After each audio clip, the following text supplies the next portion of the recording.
Baik, bismillahirrahmanirrahim. Assalamualaikum warahmatullahi wabarakatuh.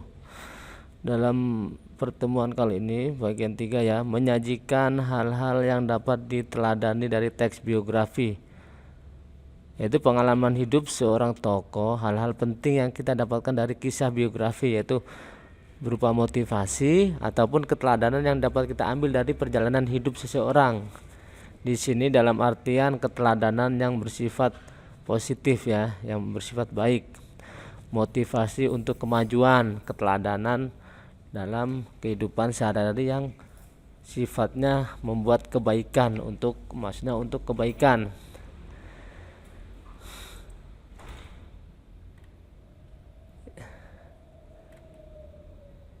Yang berikutnya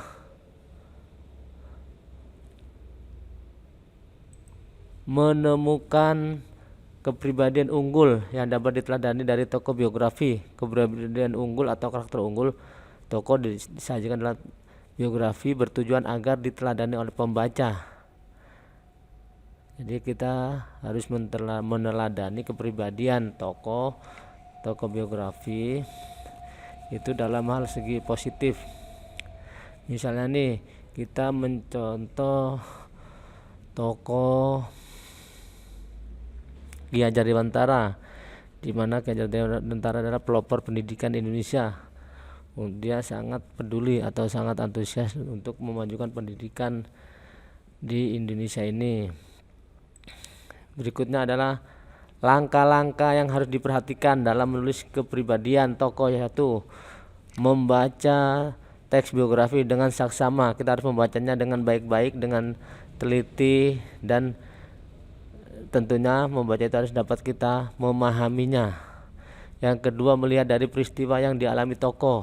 Nah, contoh misalnya tokoh itu sangat rajin, misalnya rajin beribadah ataupun rajin belajar ataupun rajin berkarya ya. Yang ketiga yang berikutnya adalah menyimpulkan keteladanan tokoh. Nah, keteladanan tokoh itu kita simpulkan, baru kita bisa menuliskannya dalam artikel ataupun dalam tulisan kita. Meneladani tokoh biografi, ada 2 hal yang dikembangkan dalam teks biografi, yaitu di situ ada keteladanan keistimewaan dan keteladanan itu sendiri. Keistimewaan adalah hal-hal khusus yang dimiliki oleh tokoh dalam biografi tentang kehidupan.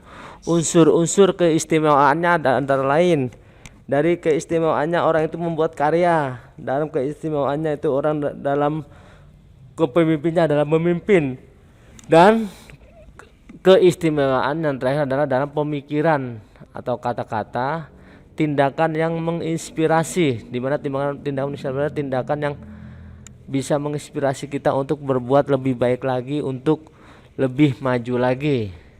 Yang berikutnya adalah keteladanan akan menjadi contoh bagi pembaca untuk ikut serta melakukannya. Nah, kita setelah membaca biografi seorang atau seorang tokoh, kita harus dapat mengaplikasikannya, melaksanakannya dalam kehidupan sehari-hari. Yang berikutnya, contoh hal-hal yang dapat diteladani dari tokoh tadi ya. Yang pertama ya yaitu rela berkorban untuk orang lain. Jadi kita rela berkorban untuk lain dalam hal kebaikan. Kita nggak mandang bulu.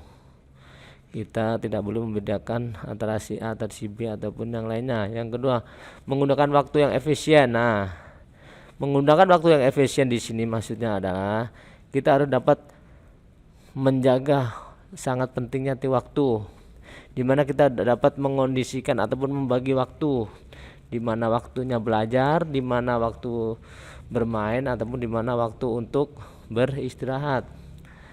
Yang ketiga, pribadi yang pantang menyerah, di mana dalam berusaha kita jangan gampang menyerah, kita berusaha dulu semaksimal mungkin.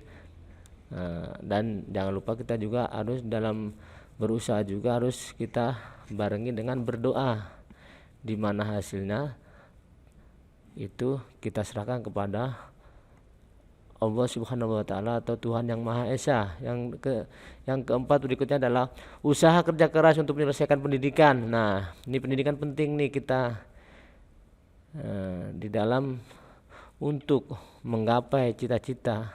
Kita harus belajar dalam di dunia pendidikan. Kita jangan gampang menyerah, jangan cepat bosan ataupun malas untuk belajar. Yang kelima adalah usaha untuk menjadi lebih baik. Nah, dalam kehidupan kita itu sehari-hari harus berusaha untuk lebih baik lagi dan lebih baik lagi. Jangan stagnan, merasa hari ini udah baik, udah. Nah, kita harus menjadi orang yang lebih baik dan lebih baik lagi.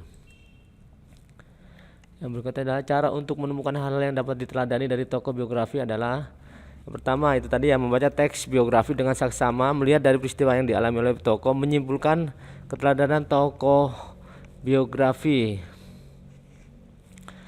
Di mana kita membaca teks biografi dengan saksama itu harus satu dengan teliti. Yang berikutnya harus dapat kita memahaminya apa yang kita baca. Yang kedua, melihat dari peristiwa yang dialami oleh tokoh, kita dapat ataupun mampu melihat ataupun minimal mendengar dari peristiwa tokoh itu sendiri, baru kita bisa meneladaninya ataupun untuk memberikan mencontoh keteladanan tokoh itu sendiri. Yang berikutnya adalah menyimpulkan keteladanan tokoh biografi, ya kita simpulkan keteladanannya seperti apa. Kalau memang baik kita ikutin, ya kalau kurang baik ya kita tidak mengikutinya. Baik, untuk pertemuan ini kali ini Bapak rasa cukup. Untuk pertemuan mengenai menyajikan hal-hal yang dapat diteladani atau keteladanan dalam teks biografi. Baik, Bapak akhiri sekian. Assalamualaikum warahmatullahi wabarakatuh.